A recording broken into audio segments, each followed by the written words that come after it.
Hello, everyone, and welcome to CavsCast. My name is Cuddy Jones, and I have been working very closely with Key Biscayne's finest fire department in their COVID-19 call center. Today, I have the pleasure of speaking to Robert Campos, acting lieutenant, about his experience and role as a firefighter. I wanted to start off by saying welcome, Robert, and thank you for being one of our real-life heroes. First off, I would like to start by asking what inspired you to choose this career path? Well, what made you want to be a firefighter? What made me be a firefighter? I'd have to say back, must have been, I don't know, maybe 6 or 7 years old. I remember seeing the fire trucks drive down Flagler Street. And from that moment on, I was just fascinated with the whole profession. I just said to myself, you know what? The moment I graduate high school, I'm going to do whatever I need to do just to start the fire academy and move on from there. What did your training look like in the fire academy, and what would you guys do there to prepare for your career?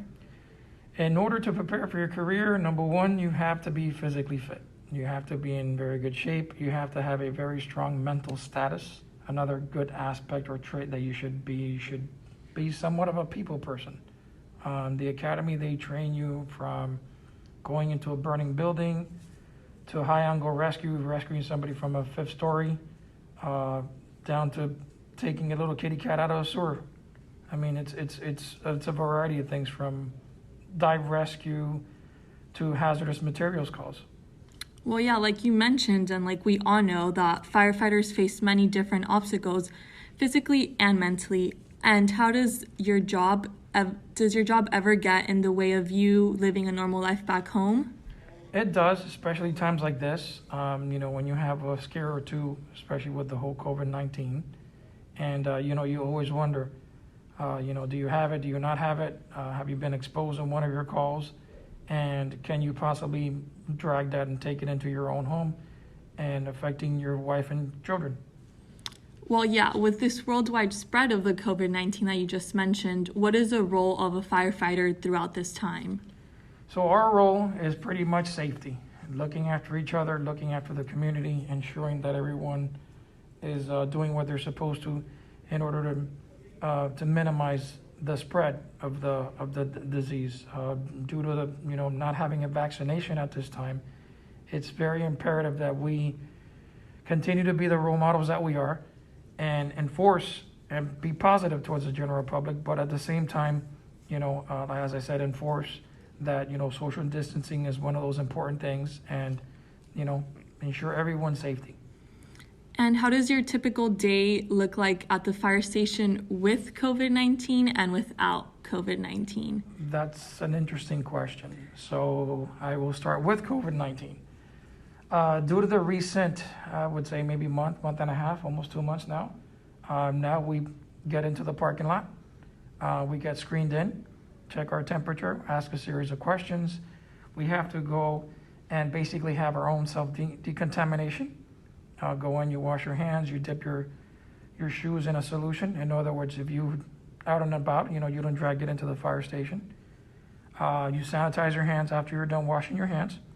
Then you go upstairs and you immediately take off your street clothes, and then you put on your uniform. The remaining of the day is basically walking around with a mask, unless if you're inside into your own quarters. So communication has become a problem, not just between the firefighters, but everybody. And it's overwhelming for us, and it's a drastic change, but at the end of the day, we'll get through this.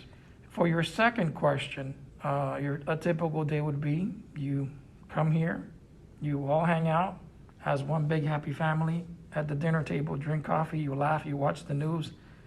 We make fun of one another, and we high-five each other, and we talk about what we do on a regular basis. Now, the talk about is all about COVID-19 and, hey, you're too close to me, or make sure you wear a mask.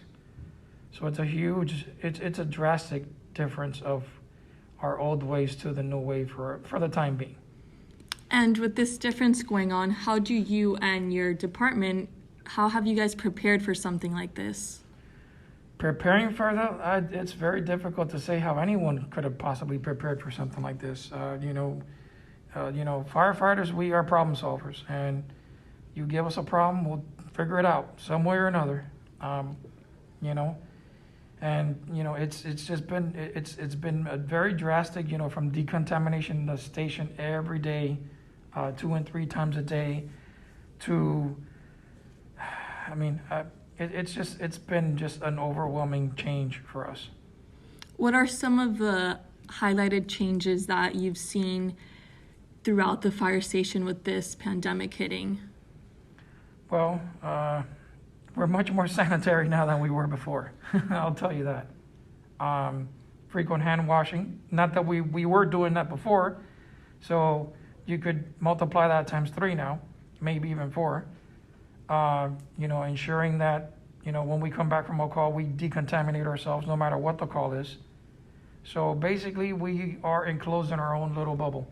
The moment we step foot outside the fire station, whether it's to go to the store, to run a call, to run a fire call, we have to come back and self-decontaminate. So it's been a huge change for us when it comes to that too. Would you say that you have more work now with responding calls and things due to the pandemic compared to your typical day? I wouldn't call it more as work. I would call it more as more regulatory response in a way. Well, now with this pandemic going on, would you say that you have more work now with it than your typical day? I wouldn't call it more work. I would call it more self-reliancy, I guess, it's the workload has been the same. It's maintained the same, with the exception of now we have to be more vigilant. We have to have extra precautions. So I wouldn't call it more work. I would call it definitely being more cautious of contacting with, making contact with other people, making contact with each other, making contact with dirty surfaces, and ensuring that everything is sanitized. So the workload, no. It's just more sanitization, to say the least.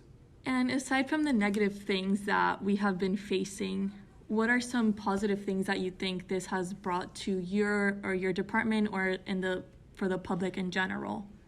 Well, I think one of the major components that this has brought in general, not just to the department, but worldwide, has been the importance of hygiene. Hygiene is one thing, frequently washing your hands. Don't touch your face if you have dirty hands. If you're out and about and you have a cough, make sure you cough into your shoulder or cough away from others. I'm pretty sure before this COVID-19, not many people realized that if you're for example, if you're in a shopping center or you're in a grocery store, one person coughs and it goes 2 aisles to the left, 2 aisles to the right. So that was one thing that I'll tell you that not many people knew. So if anyone could learn from this, is hygiene, being courteous to others, wiping down surfaces, whether you're at a public or in a private institution, or whether at home, and just being more vigilant towards each other and respect each other's room, I guess. And let's say someone were one to step in your shoes and become a firefighter, what is the first step that they would have to take for this? So the first step is obviously you have to have your high school diploma or a GED. That's your number one step. Number 2, you could go different directions. You could go and get your first responder, which is about 72 hours now. They upped it from 40 to 72 hours, depending on where you go to school. Then after that, you would go into EMT, followed by paramedic school, and ultimately followed by the fire academy. Or you can get your high school diploma, go into the fire academy, and work your way from there. And now for the general audience listening to this podcast, what is the message that you would like to deliver to them? Stay safe. Make sure you don't put yourself in harm's way to be exposed in any way due to this COVID-19. This will pass. Safe practices as far as, hand washing, frequent hand washing, sanitizing your hands. Look after each other. And, and enforce it towards one another, because even one person might be walking around without a face mask. You know what? Remind them, hey, put on a face mask if you have one. Just being self-vigilant and respecting each other's, private space. At the end of the day, we're all in this together. We'll get through this. We'll definitely get through this. It's just a big bump on the road, that's all. Yeah, and we definitely have our face masks on right now too. Great. Thank you once again for helping others and for taking the time to be in our school podcast, and just keep being amazing. And thank you. Thank you. I appreciate it. Thank you for having me.